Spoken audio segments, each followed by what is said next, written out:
কেমন আছেন? ভালো। আপনি? ভালো।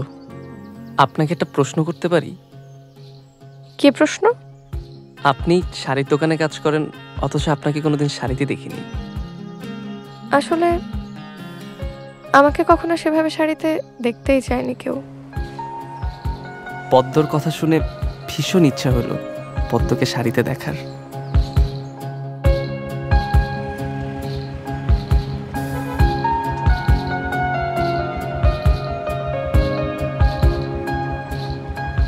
খাঁটি গরুর দুধ আম্মার জন্য নিয়ে যাচ্ছি।